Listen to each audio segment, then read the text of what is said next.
So we're about to start. Good afternoon, my name is Aaliyah Ranjitsingh, and I'm an assistant professor in Africana Studies Department and the Caribbean Studies program. And I'm also on the board of advisors with our local Institute for the Humanities here at Brooklyn College. And I'm very pleased to welcome you today to today's event. Thank you so much for being here. Today we celebrate the publication of Brooklyn College philosophy professor Christine Vitrano's The Pursuit of Success, a philosophical examination of happiness, well-being, and meaning in life. So let's give Professor Vitrano a round of applause.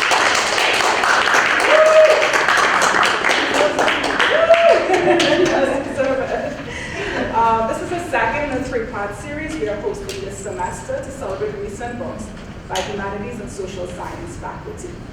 The Wolf is hosting several upcoming events, and I invite you to review the flyers or the flyer you received at the door, and please join us for these events.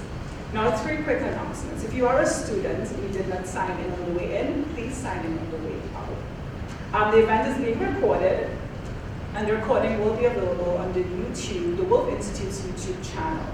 And finally, at the end of the event, we will leave time for questions and comments. So please, hold your questions until that time. Now, Professor Vitrano's book, it opens with a very provocative question. What does it mean to say that your life has been a success? I won't give away her answer, but let me just say that we all struggle, even myself, with this question, whether we are trying to map out our future life or we're looking back at the sum of our lives. How do I know if my life has been successful? What is success in the first place? How do I attain it? Do I need to attain it? What if everyone feels like I've attained it, but I still don't feel that way? And so on, questions like those. Well, in her book, Professor Vitrano takes us along on her search for the answers to these questions in ways that are illuminating and helpful. So let me introduce her and get the conversation going. Christine Vitrano is professor and chairperson of the Department of Philosophy at Brooklyn College. She's the author of numerous articles and books, including The Nature and Value of Happiness and Happiness and Goodness, Philosophical Reflections on Living Well, which was co-written with Stephen M. Kahn. Her latest book, The Pursuit of Success, Philosophical Reflections on Happiness, Well-being, and Meaning in Life, examines what it means to live a successful life. And we will be exploring that topic today. So let's get the conversation started. Professor Vitrano, the podium is yours.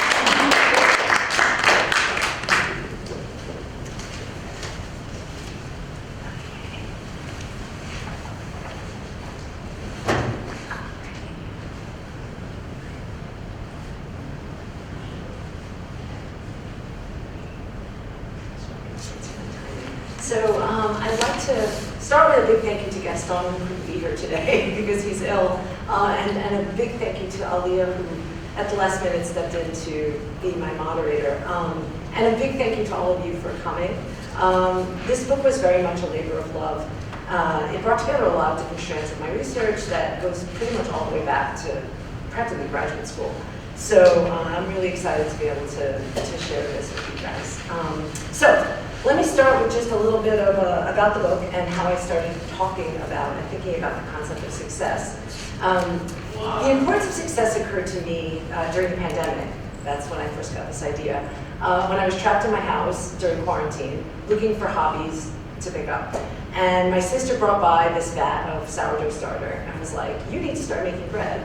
And my younger son, who always loved to dig in the dirt, was like, let's grow vegetables. And I thought, okay, if I grow them, people eat them, so this is a good process. Unfortunately, and maybe not entirely surprisingly, I didn't prove to be successful at either of these endeavors.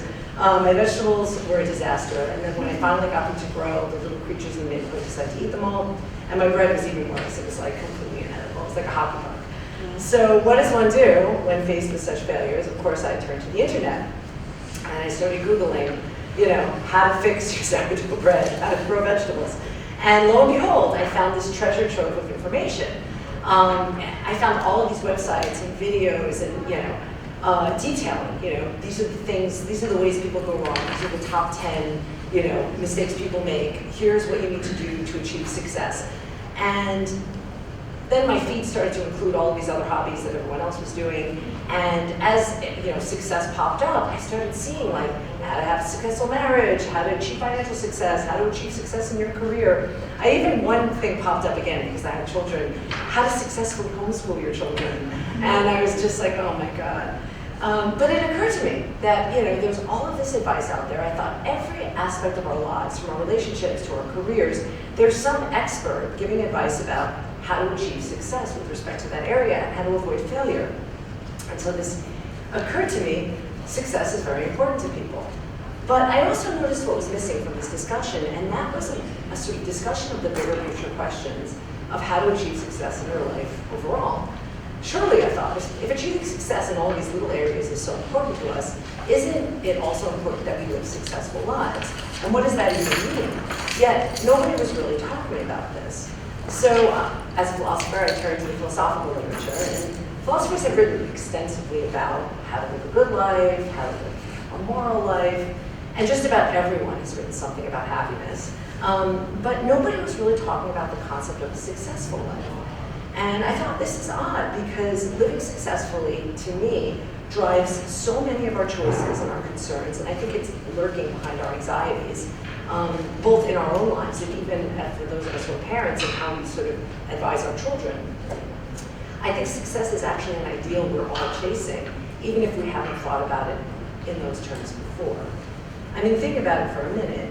The desire for success is always present, whether in our careers or our personal relationships, in our activities, or even our hobbies. Nobody wants to fail, and nobody wants to be mediocre. We all want to achieve some measure of success. And I think this desire applies just as much when we think about our lives as a whole.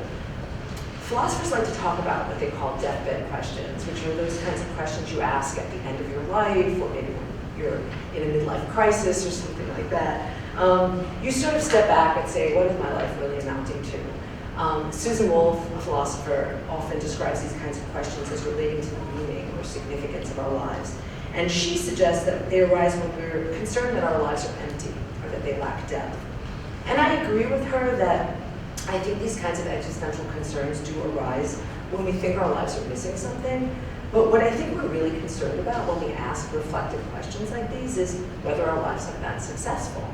So that's how I started thinking about the concept that sort of united and drove this book, and I began with a very simple question: how can we live successful lives? And in thinking about this question, it occurred to me that many of our common sense assumptions about success and many of our philosophical beliefs about success seem to be completely wrong. So I'll start with some of our common sense assumptions. I think when we think about success or successful lives, we often think about, right away, having a successful career, which usually is translated into earning a high income, having a high salary. Here I'm thinking about successful people in business or the tech industry. I think we also think about successful people as sort of dominating their craft.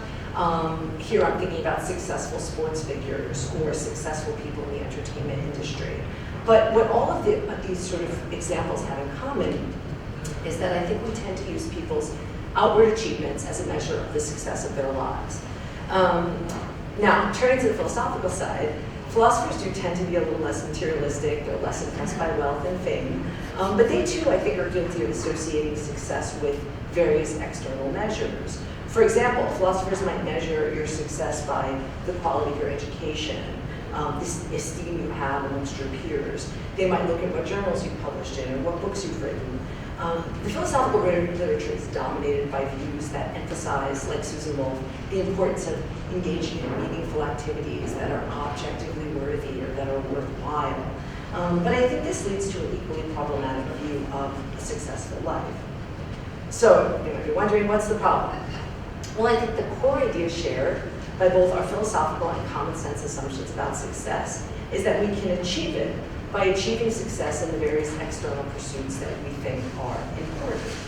For example, those whose values skew a little more materialistically, they might measure success by a person who has a high-paying job, a prestigious employment, or a job that is impressive to people. For those who value having an impactful or meaningful career, success might be measured by your reputation within the profession, or the lines on your resume, the accolades you have on your CV or your resume. And for those of us with children, unfortunately, or fortunately that we have them, but unfortunately because our pursuit of success is even more complicated, because our success is inextricably linked with the success of our children. And so now, and I have two teenagers now. They've grown up, and I've met a lot of crazy parents throughout. And some of these parents take this pursuit of success like super, super seriously. So they start from day one. The kids have to be in the right activities, they have to get to the right schools, they have to meet the right people. And I'm sure some of your parents probably are concerned about your future. And I think all of that is with an eye towards hopefully your children living successful lives. But what if all our ideas about success are misguided? What if we're pursuing all the wrong things in our desire to be successful? And here I'll just give a couple of examples that some of these I mentioned in the book. So one example, if you think about it, right, Americans today are more prosperous and better educated than we've ever been in the past, and our children have more opportunities than ever before. Yet, by many objective measures, I don't think we're living successfully at all. For example, the World Happiness Report, which is an annual report that comes out just this past one, found Americans, especially those under 30, have become drastically less happy in recent years. Since the first time, since the report came out in 2012, the United States fell out of the top 20, and we've never really been that high, but at least we've been like mid. Now we're down to 23rd, pushed down by cratering attitudes amongst people under 30. And I'll give you another example. This one was taken from an article I had read in The Atlantic by a reporter who had attended her 30-year Harvard class reunion. And she found that many of her classmates were deeply dissatisfied with their lives, despite epitomizing our common sense views of success. I mean, they graduated from Harvard after all. If you don't think success, you think, my kid goes to Harvard, there's success. And they worked at some of the most prestigious financial institutions and law firms in the country. Yet she found that her classmates with the highest incomes were among the least content with their lives. She says in the article, many lawyers seemed unhappy or itching for a change, with the exception of those who became law professors, while those whose careers had an impact on people, like doctors and teachers, did seem to be much happier. She also found nearly every banker and fund manager wanted to find some way to use their accrued wealth to give back, and many seemed to want to leave Wall Street as soon as possible and take up some sort of art. So this brings to mind a question, right? Why did so many of these Harvard graduates, whose prestigious degrees surely opened up a million doors for them, they could have done anything, they had so many opportunities, why did they feel compelled to pursue careers they ultimately found so unfulfilling? And I suspect one reason was that they were influenced by our common sense views of success, which associated with earning a high salary, working in a prestigious firm, and having all of these sort of external markers of success. But then this suggests a more important question. If having all these external markers of success doesn't actually make you happy, is your life really a success? My view is that it's not, because if your life really were successful, you wouldn't have such a strong desire to change it. So one aim of this book was to expose the flaws in many of our beliefs about success, which largely overlook what happens internally in favor of what happens externally. Insofar as we care about living successfully and we have this desire, my view is that we're going about it all wrong. And I wrote this book to sort of correct a lot of these misguided views I see, both on the common sense side, but also on the philosophical side as well. So what is my view? Well, the view I ultimately defend, and again, if you know my work, or if you've taken my happiness class, this is what I do for a living. The view I ultimately defend is that happiness is one very key part of living a successful life. And perhaps more controversially, I argue that all of these external markers that we typically associate with success, and again, that applies to the sort of prestigious, wealth, fame, external markers on the common sense side, but even on the philosophical side, doing meaningful activities, doing worthwhile activities, or activities that are objectively valuable. I think all of these are actually completely unimportant when we think about achieving success. Now, I don't think happiness is all there is to success. So there is a caveat, which I'll get back to a little bit later. In philosophical jargon, I think happiness is necessary but not sufficient for achieving success. But again, we'll come back to that in a bit. So to illustrate why I think happiness is at least necessary, consider an example. And this is just an example, one of the many I give in the book. So imagine that both Anna and Bob went to very prestigious universities. They each went on to have very productive and financially lucrative careers. They're both in fields where they're highly regarded by their peers. They both have families that they provide for, and both give back to their communities through generous charitable donations. When viewed from the outside, both Anna and Bob appear to be living very successful lives. But let's look a little deeper at the lives of Anna and Bob, starting with Anna. So let's imagine that she loves her job. She genuinely enjoys working with her colleagues, and she likes mentoring the younger members of her team. Anna also has a rich social life.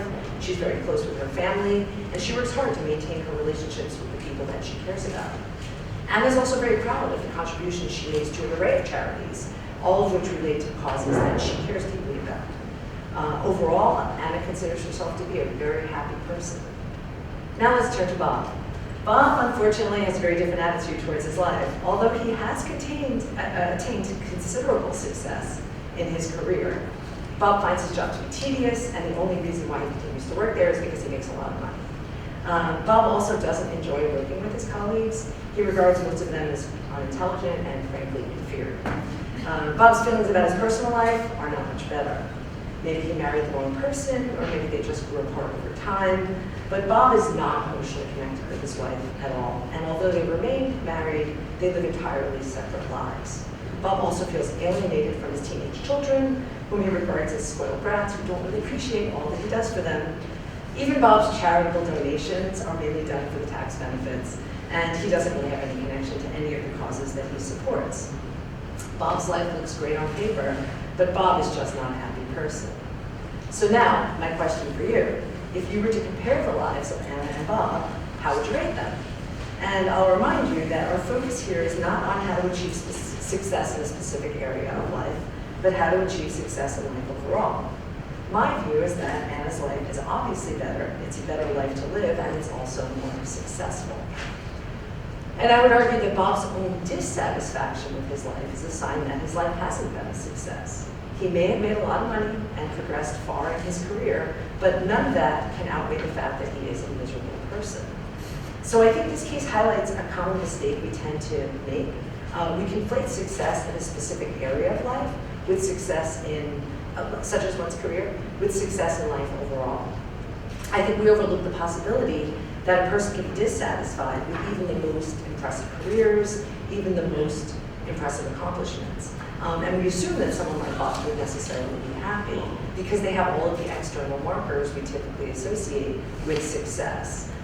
But I argue in the book that happiness is a matter of being satisfied with your life. I talk a lot about happiness in the book because that's one of the areas that I have done a lot of research in, obviously, and I have a view of it, of happiness. But on my view, it's just a matter of being satisfied. And so, although for some people outward achievements are a big source of satisfaction, there's no guarantee that they will be so.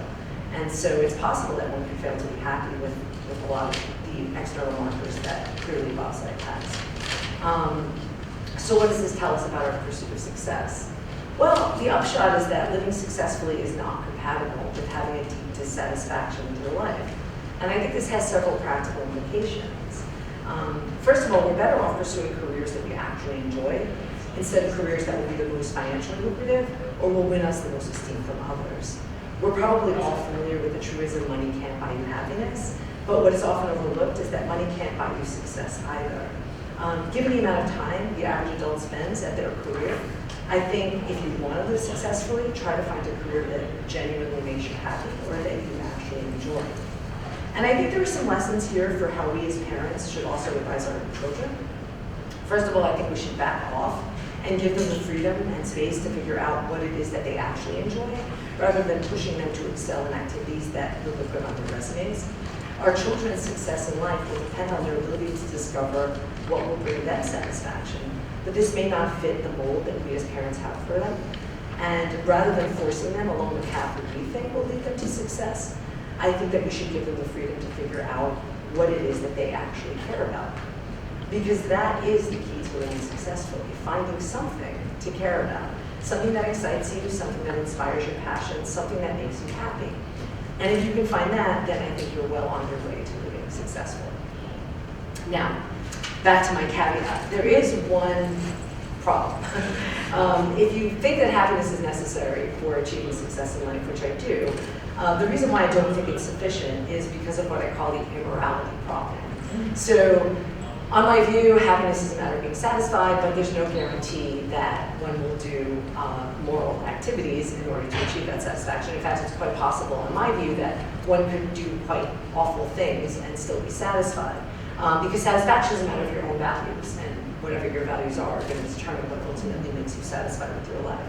So, for example, if somebody were like a pedophile or a child molester and they were getting away with it, they could be completely satisfied with their life, but I don't want to say that that is in fact a successful life. So the way I get around this problem is by putting a moral constraint on how one finds satisfaction in life. And I got this idea from a paper by Judy Thompson on abortion, which some of you have read in classes you've taken with me. This is the one with the plugged-in violinist. But in that paper, she distinguishes between what she calls being a good Samaritan, which is somebody who goes well above and beyond the call of duty or whatever morality demands, and what she calls a sort of minimally decent Samaritan, which just amounts to being a morally decent human being. And this is just somebody who lives within the bounds of morality, of common sense morality. And I like this distinction because I don't think being successful requires you to do acts that are morally praiseworthy. I don't think you have to live a morally exemplary life to be successful. In fact, and we can talk about this later if anyone has any questions, I actually think that the more morally praiseworthy acts you do, sometimes that actually puts more pressure on your happiness and so might make you less successful in the end. I think these are all sort of distinct domains. But that having been said, I think to be a successful person, you don't have to be morally praiseworthy, but you do have to be a minimally decent human. So if you're morally indecent, I don't think we would count your life as a success. And my reasoning here, the sort of what drives my intuition here, and again, this is a little controversial in philosophy, people have different views on this, but my feeling is that when we describe a life as successful, we are describing it as a good life to live. We're commending it, we're praising it. And I don't think that you can praise an indecent life. So I think you have to be at least minimally decent in order to be able to say that your life is successful. So what is the upshot? Well, the upshot is that if you want to live successfully, try to find long-term satisfaction within the bounds of morality. What you do or what you accomplish in the eyes of others is not important. What matters for success in life is how you feel about what you do. And there is another sort of upshot that falls out of my view. And again, this is maybe a little more controversial, but it comes out of what I say. A simple, ordinary life can be just as successful as a life full of ambition and achievement, as long as the person living that life is happy. And to sort of illustrate this last point, I'll just give one more example. And this is taken from the book. So I imagine two people, Bryna and Betty. They both began playing piano as children, both fell in love with it. Bryna goes on to be a world-class musician. She is a prodigy. She gets scholarship to one of the best conservatories in the country, and she is now a renowned pianist who performs in concerts around the world. She's very successful externally. She's had her career. She's well paid, and she's made it. Betty, on the other hand, majored in music at her local college, but was unable to find work as a professional musician, so she became a music teacher in her local middle school. And she supplements her income by giving piano lessons on the weekends. Now, when we look at these two lives from the outside, we might be tempted to say that Bryna's life is clearly more successful than Betty's. After all, Bryna has excelled in her career. She's been rewarded with wealth and notoriety. Betty, on the other hand, failed to make it as a professional musician, and she lives an entirely ordinary life. But if we look a little closer, and we see that Bryna frequently feels lonely and socially isolated because of her rigid practice schedule and the constant touring, which doesn't leave her much time for personal relationships. We can imagine that Bryna may often wonder to herself, was this trade-off worth it? Did I pursue the right things in life? Yes, I've achieved success in my career, but she finds that she's often unhappy, and she realizes the trade-offs that she's made. If you could, and then turning to Betty, let's imagine that Betty never thought she was going to be at Carnegie Hall. She knew she wasn't going to be, playing there. But she's so grateful that she can translate her love and passion for music into a career where she can share that with kids and hopefully inspire them to love music as well. And the extra money she earns from her piano lessons makes her a fairly comfortable life. She's neither rich nor famous, but she has no regrets and she's happy with her life. Now, if we look at these two lives, and you were to pick one for your future child, which one would you pick? I think parents especially would think, Bryna, of course, right? When parents are competing so hard to get their kids into the best schools and pushing them to get into these activities and meet the right people. I mean, I've seen this firsthand. I'm a parent myself, although I don't fall prey to a lot of stuff because of what I do for a living. But I see it in other people. They stretch themselves financially, they run themselves ragged, they kill themselves to give their kids every opportunity. I think they do so with an eye towards their children's future success. I don't think they have a life like Betty's in mind. They're thinking of Bryna. They want the kid to swing for the fences. The only problem with this is that Bryna's life looks great on paper. But in reality, I think Betty's life is actually the one that is much more successful. It doesn't sound very impressive, but I think she's certainly living a more successful life. So the final lesson I leave you with is just that I think the key to living successfully is actually really simple. Find something you love, find something you're passionate about, something that makes you happy, something that you can devote your life to, and do it. What you do, whether that makes you a captive industry, an entrepreneur, your own business owner, or whether you're a librarian or an auto mechanic or a marine, it doesn't matter, right? What matters is that whatever you do contributes to your own satisfaction with your life. You can live a successful life that is morally exceptional, that fails to accomplish anything of lasting significance, that isn't extraordinary in any respect, because none of that really matters. Assuming you're at least a minimally decent human being, I think the only important question is whether you have been happy with your life.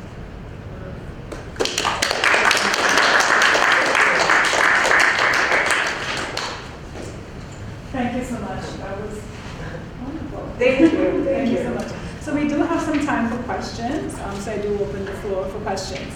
I have a quick question. Yeah. Do you think you have to participate in society, you have to interact socially to live a successful life and a happy life? Or I guess I'm trying to figure out, suss out the limits of happiness, right? Because you can totally be a recluse and be happy, but not do anything for society. So. For sure. So I think it's a great question. I guess, okay, so a couple of things. So I'll go with Aristotle to start. I think Aristotle got a lot right. We are very social creatures. We vary greatly in how much sociality we need. So I'm with people all day, every day, right? No, whenever I'm here, it's like you're talking constantly. When I get home, I don't want to see anyone. I don't want to talk to anyone. A lot of us feel the same. I mean, even my husband's with people all day. He has his own business, and we get home, and the two of us are like zombies. I don't want to talk to anyone. I don't want to see anyone. I just want to eat my dinner and veg out and not think. But I'm with people all day, and so I'm happy because I'm interacting. I think we all have some people need to be around people all the time. Other people are more recluse, as you suggest. I think the vast majority of people need some social interactions, and so to that extent, I think your happiness is going to require some. That's why I think during the pandemic, when we all sort of artificially got caged up, it was so hard for people because it felt, to me at least, unnatural. I remember being out, walking my dog and seeing neighbors across the street and waving furiously at them. And I'm the person normally who's got my head down, I'm not really paying attention. But I was so urgent, it was urgent, you just wanted to see people. So my view of happiness is that there are no formal conditions. You don't have to do anything to be satisfied. That's you. It's whatever your values are, whatever's important to you. If you look at your life and view it positively, on my view, you're happy.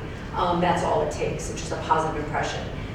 What is involved in that positive impression? It's an individual thing. So for some people, it's they have goals and they have a plan, and their happiness is a function of that. I tend to be a little bit goal-oriented, so I probably fall more into that category. Other people are very fly by the seat of their pants. They don't really know. They're much more free-spirited. They're not so rigid, and their happiness could be much more flowy. And I think again, it's very individual.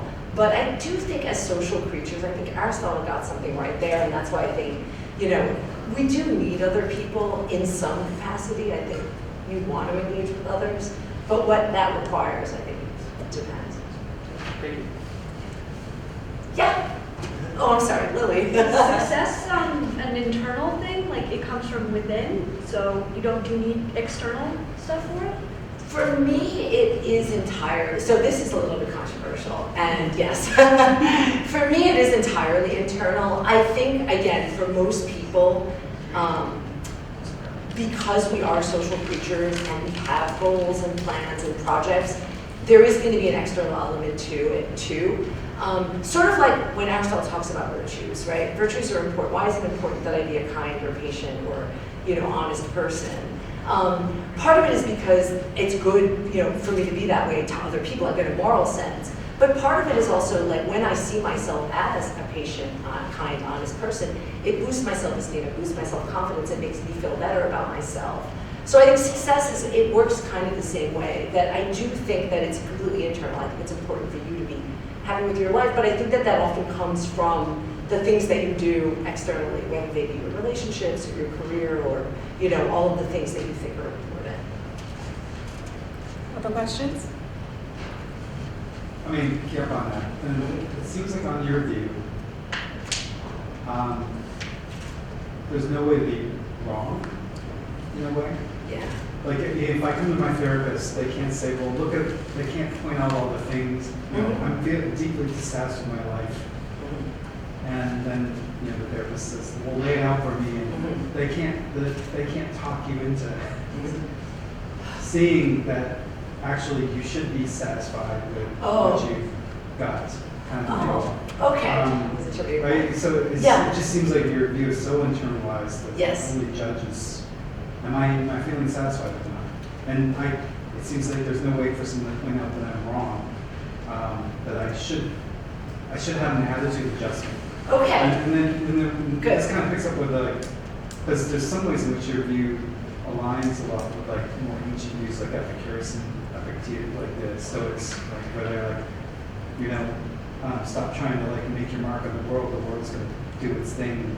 You just need to kind of have a perspective and do kind of modify your desires, kind of thing. But it looks like there's a way in which the world's not even pushing back in interesting ways. Anyway, so That's so good. I love this question. So a couple of different ways I can go. On the one hand, I do think, so happiness is a degree concept, satisfaction is a degree concept. So assuming a person is happy, but say they're making choices and they're telling you, like, no, I'm perfectly fine, right? But you're their friend or the confidant of the therapist, and you can see where clearly things are not as well as they could be, right? Are we done? Is it over? Like, are you the master of your own? I mean, if you think you're happy, I'm not going to say you're not happy, but one thing I would say is maybe you could be happier, right? Because it is a degree concept. So I could say, I know you're satisfied with your C's. I get it. Like, you're fine. You're getting your C's. You're getting by. And you're like, hey, man, I'm going to graduate.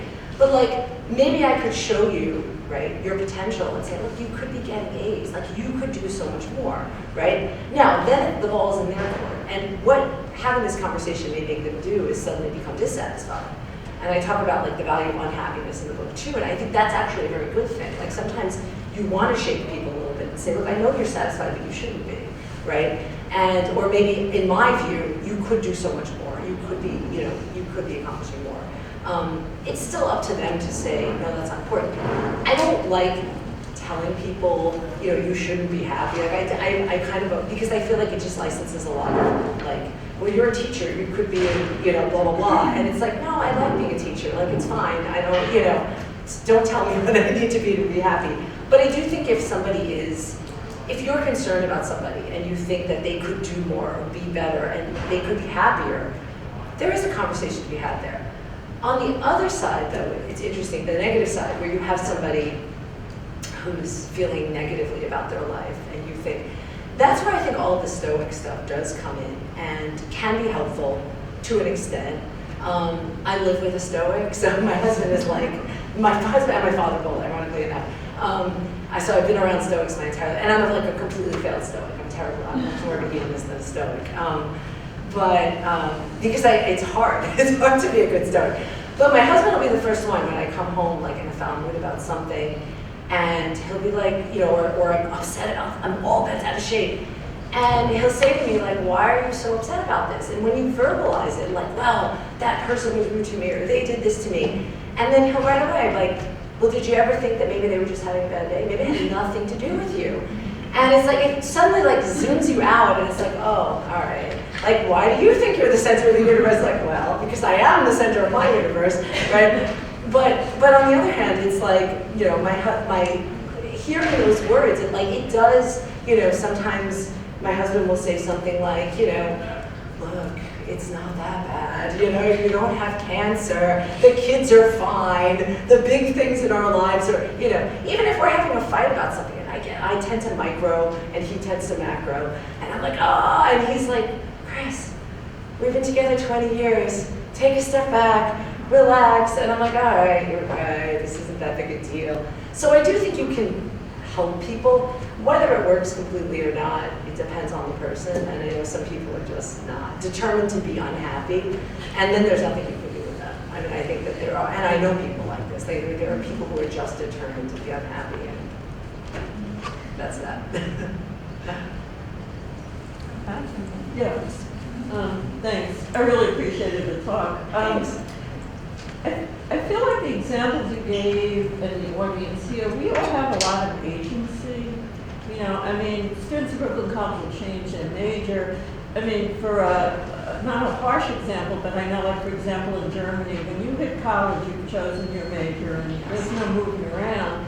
But even more extreme examples of people who live in war conditions, or say people who are in concentration camps, or whatever sometimes creative products have come out of those situations. You know, like you hear about someone composed a piece of music in some horrible situation, or beautiful art.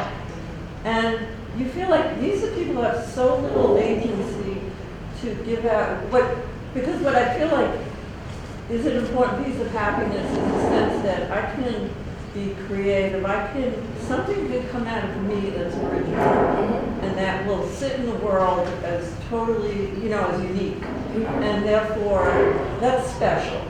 And so you have people in these incredibly dire circumstances who have so little agency. I mean, Bob doesn't like his job, he can change. You know, we know people who go back to school at 50 and become lawyers and whatever. Sure.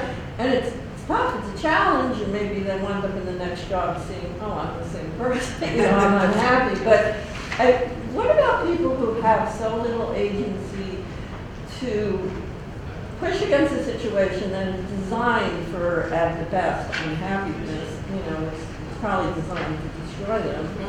You know, like, how do we understand people who can be in that kind of challenge with so little agency and yet create and, in a sense, flourish? Yeah, I mean, I think it's a great question. So I guess a couple of things. On the one hand, I think for most normal, like non-extraordinary people, I think there are minimal conditions that are necessary to just be, to even say that I'm living a happy life, I'm satisfied. I think that when you're in like a war-torn country or you're in these extreme situations, most people are not going to flourish. Most people are going to flounder or be miserable or die. And not to their fault necessarily, but it is what it is. Can you achieve incredible things under very dire circumstances? Most definitely.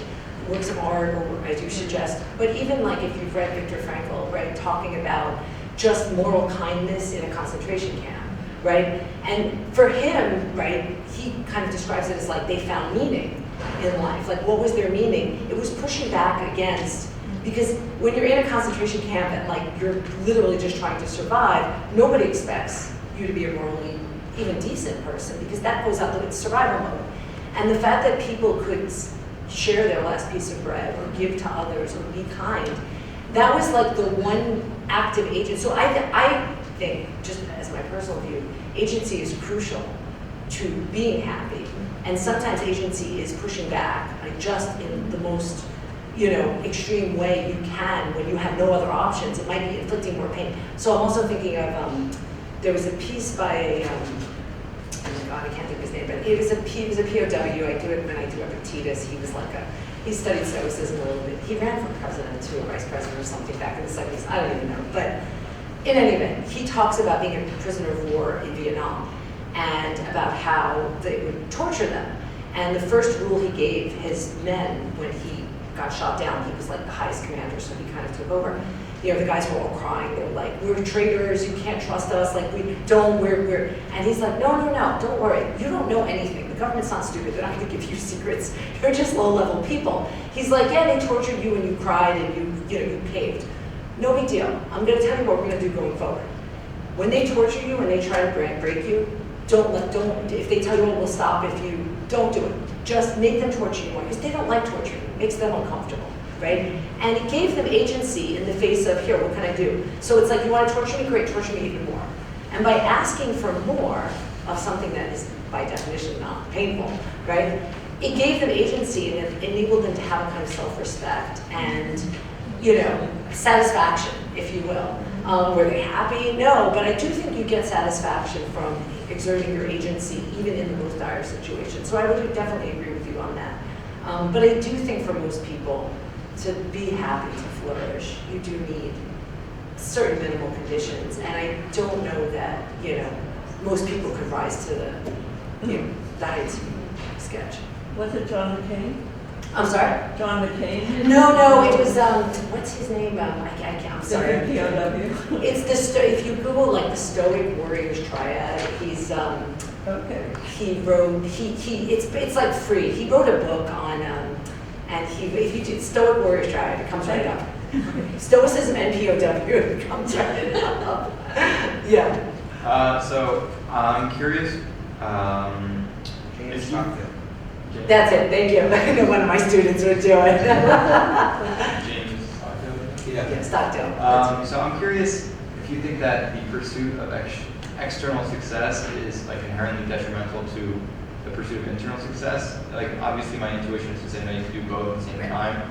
But if you look at the Carnegie Hall example, like the more you occupy your time searching for external factors of success, like determinants of success, the less time you have to be internally happy. The same thing goes for like someone who's always trying to focus on their grades or go to Harvard. Maybe the homeschool kid might actually be better off. Like, what do you think it is kind of mutually exclusive in that sense?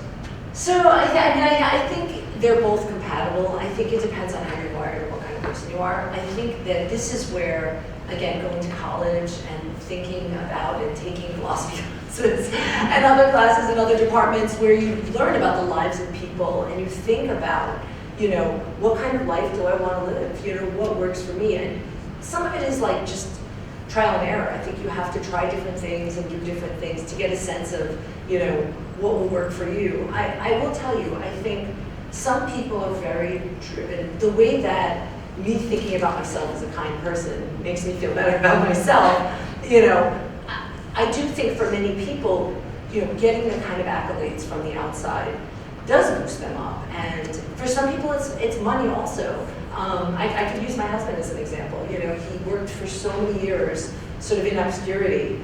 He owns his own business and they build furniture. And he always was determined to be the best because he's like that. And he worked really hard, a million hours, but he loves what he does. So but it was a sacrifice, you know.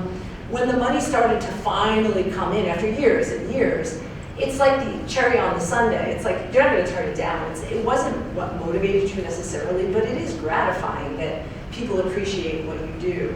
You know, so I think when you get that promotion or you get that accolade or you get published, like, you could do your work in obscurity all along, but when you get it and it's out there, it does make you feel a sense of accomplishment also. So I don't think they have to go against each other, but I do think one worry, and I think, you know, again, you have to try different things and see how it goes for you. It's like when too much gets thrown at you and you're now tempted to, you know, to kind of make sacrifices, you know, is that ultimately going to make you happy? You have to see. And, you know, sometimes short-term, you trade short-term unhappiness for long-term happiness, med school and things. I don't know that anybody's super happy going to law school.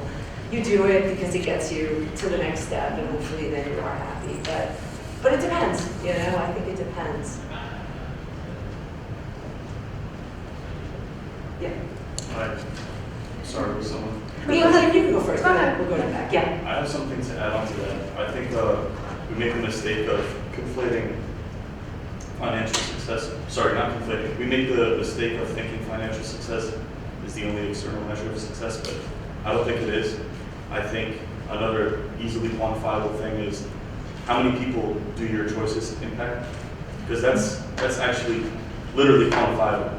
So, for example, leaders in politics, leaders overall, people who work for organizations, like, they probably feel very fulfilled internally, but there's also an external measure of success in which you can say that they do have that measure, that success, you know, because their actions impact all these people. So I don't think money is the only thing that we should be focusing on. That's fair.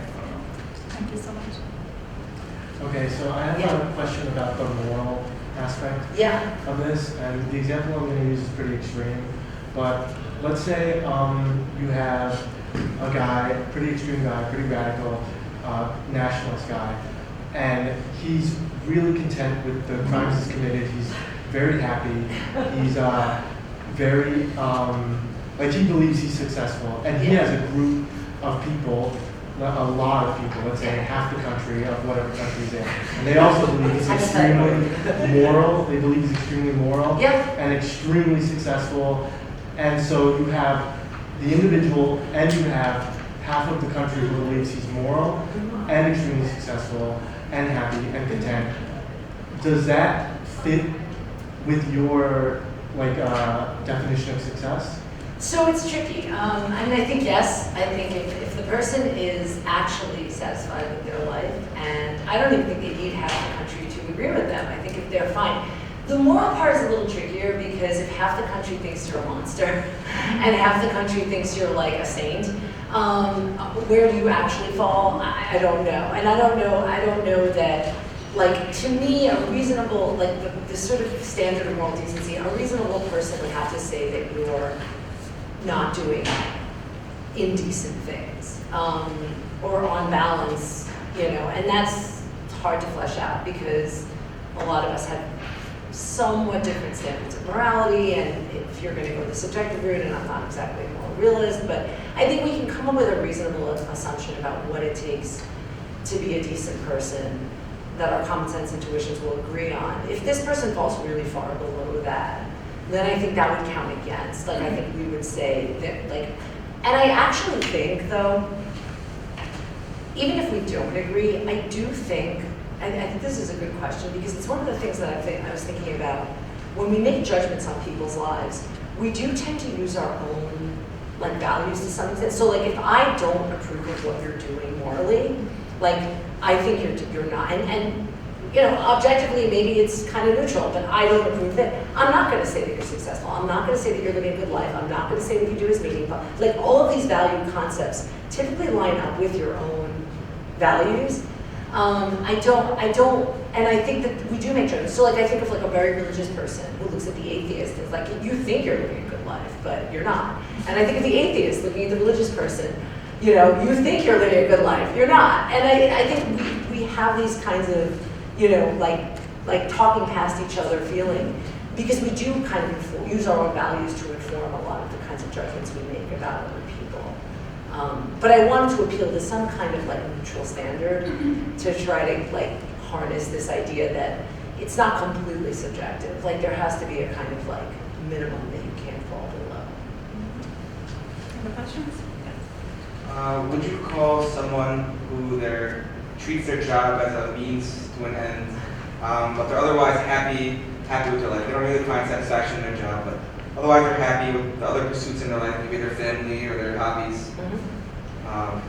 So I think, again, this is why I think happiness is completely subjective. I think what you find happiness in and how much weight you accord to different things is going to be a completely individual thing. This is why I don't judge other people's happiness, and I have a whole thing in the book about like deceptive, like, what if you're completely deceived? You know, can you still be happy? Is your life still a success? What if you're in the most experience machine? What if you are on drugs? Like, how do we flesh all of that out? Do we really want to say that's a successful life? And I sort of say we can't really judge other people because, to be brutally honest, happiness is a lot of, it's a balancing act, right? It's a juggling act, really. Because you're never going to be completely satisfied with every aspect of your life. That's just not going to happen. And if you dare to have kids, it gets even harder. Because now you have all of your own ambitions and goals, and you have your own friends, and you have your own life that you want to have. You know, I want to have a glass of wine and like kick back. I don't want to read stories when I get home. You know, you get home from work, you're exhausted, and the little kid is like, Mommy, you're here. Let's read this book again for the 115th time. You want to rip your eyes out, like you want to kill someone. It's like, no, please. But then it's your kid, and you love them, and they're so happy to see you, and you're like, they're only going to be little ones. Okay, let's read The Little Engine That Could again, you know. And you do it, and like, it's, you know, in the book I talk about how, like, as a professor, like, there are times when I feel like I'm not very, when my kids were young especially, it's easier now.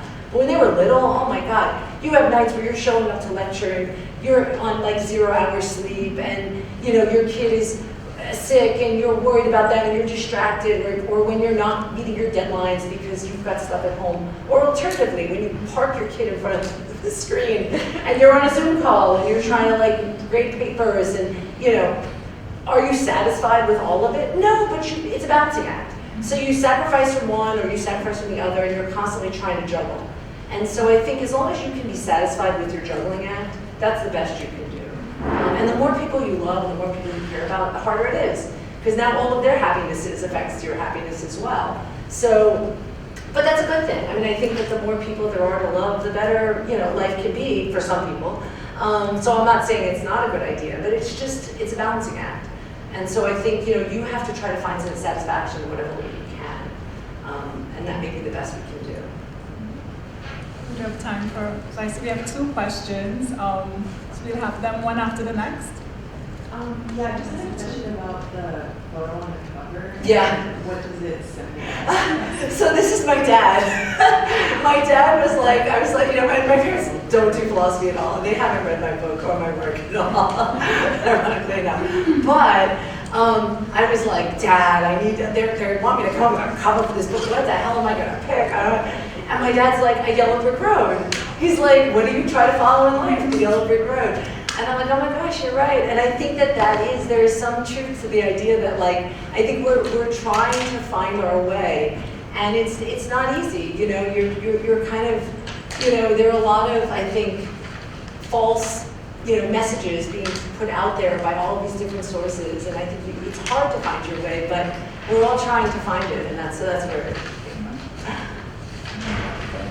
So I have a question about the measure of happiness in terms of, so, and I think you clarified this, but I just want to get like, the final answer on this. So do you believe long-term happiness contributes to success more than short-term happiness? As in, so let's say someone is extremely unhappy at their job, they hate their job, but their daughter's birthday is coming up and they really want to get their daughter something very nice that's going to make them happier, but putting their job in the moment would make them happier in that moment. Do you think the long-term happiness is more valuable than the short-term happiness? So I think what you want is long-term satisfaction in life, and I think you don't want to be too short-sighted. I mean, even Epicurus, my favorite hedonist, said this, right? So sometimes you have to take short-term pain for long-term happiness.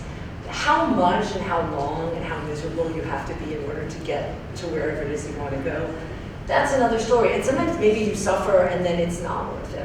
I mean, I know doctors who went through medical school and residency and everything else and finally got to the end and were like, I hate this, and switched careers, you know, because it was like, this wasn't worth it. Like, this isn't what I ultimately want.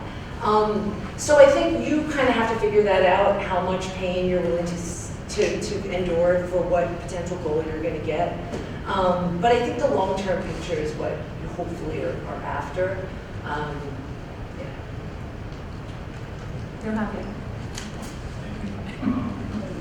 First of all, thank you for this. This is beautiful. I'm actually looking forward to actually reading this book.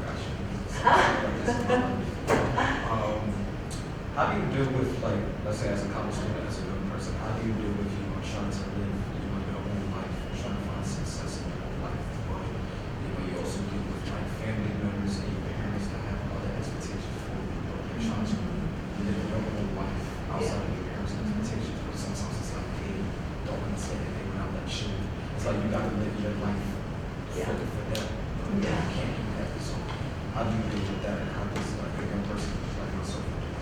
Yeah, no, it's hard. It's hard. I see it. I mean, I empathize. I try to give my kids a lot of space for that reason, because I think that it's so important for you to be able to figure out what you like, what you don't like, try different things, and it may be stuff that as a parent you see and you're like, don't do that, but you kind of have to let them try so that they can learn from it. I think we are living at a time where parents are especially controlling, you know, because they can be. Like when I grew up, I mean, all of the Gen Xers here, like when I grew up, we didn't have cell phones. We were out in the world. We were living our lives. We called them on payphones when we found a payphone, and they were okay with that. My son had to go to a conference this weekend, and it was up in by Columbia, and I live in Queens, and I had my own work to do, so I had him take an Uber there. And I was so worried about this, because I was like, oh my God, like, he's this little man, what is he gonna, you know? And the Uber app is like amazing. It's like texting me, Gabriel got in the Uber, Gabriel arrived, Gabriel left, Gabriel called for a cab, Gabriel will be home in 27 minutes. And I was like, this is insane. And I'm like, but to my husband, I'm like gleeful. And my husband was actually more like, you think this is a good thing? And I'm like, yeah, we know where he is at every second. But my husband's like, Chris, like, don't you remember what freedom looked like? You know, and I'm like, wow. And so I think that with all of this technology, and parents are hyper vigilant about it, they do this out of caring. So I think it's hard for you, I get it, as a college student. But I guess my one advice to you would be, they do it because they love you, and the pressure they're putting on you is because they care.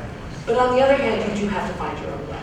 And you have to kind of convey to them eventually, like, look, I have to become my own person. Like, I can't always be your creation, you know? And so hopefully having a dialogue will eventually get you a certain amount of freedom. Thank you so much. So we are nearly out of time. I do want to ask the final question. Yeah. And it's about doomsday. Yes.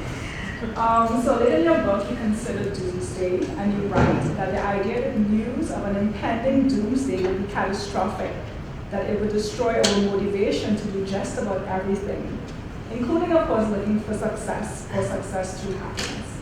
So given everything that's happening right now in the world, how do we get through all of this and an impending doomsday and still find happiness and success? Yeah, so that's a great question. So the doomsday scenario actually comes from Scheffler, who was a philosopher at NYU, who imagines that, he poses this like hypothetical where he says, imagine that the world, you're gonna live your life entirely normally, and you're gonna die at whatever age you normally would have died at, but the world is gonna end like 40 days after you die or something like that.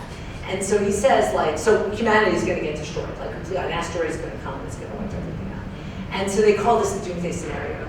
There's no afterlife. Not afterlife meaning like, in a religious sense, just like your life will end and basically the world is going to end.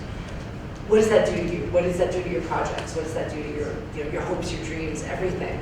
And Scheffler thinks it would be terrible. He's like, he thinks that that humanity's continuance is actually more important to us than our own. Like, I can know that I'm going to die. I'm still going to pursue X, Y, Z. But if I thought that humanity was going to die, oh, now I'm not going to do anything.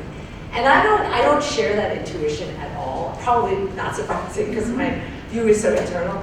But I think that, like, I actually see doomsday as slightly liberating. Like, I think that, you know, sometimes it might inspire you to really kind of focus on the things that matter. And I think similarly, when you're at a time where the world feels kind of chaotic and things are out of your control, on the one hand, being a good stoic and saying, look, I'm not going to try to control the things I can't control. I'm just going to focus on what matters to me. But even like just prioritizing, you know, like I'm going to do the things that are important because life is short and you don't know when you're going to. I think people put off too much, so many things, and then they're at the end of their life and you hear people say things like, well, I had all this potential and I could have done this, you know, I just didn't have time. And it's like, that was a big mistake, you know, because it's what you do, it's what you actually manage to focus on, you know, as opposed to future hypotheticals. Thank you so much. Maybe I should have ended on doomsday. But thank you so much for that, right? We live for the now, we don't put things off. Yeah. We live for now. I love that. And I want to thank you so much for this tour, and for this very important book. Can we put our hands together? Really beautiful how academia can be a beautiful and fulfilling and insightful space. And I love our students. I think we have the best students. I think your questions were amazing questions. So thank you all for coming and being part of today's conversation. Again, congratulations to you. And I want to say that as a Wolf, we build community by learning. And today we did exactly that. So thank you all so much. And I hope to see you all at another Wolf event. And Professor Vitrano, I wish you great success. Thank you all so much.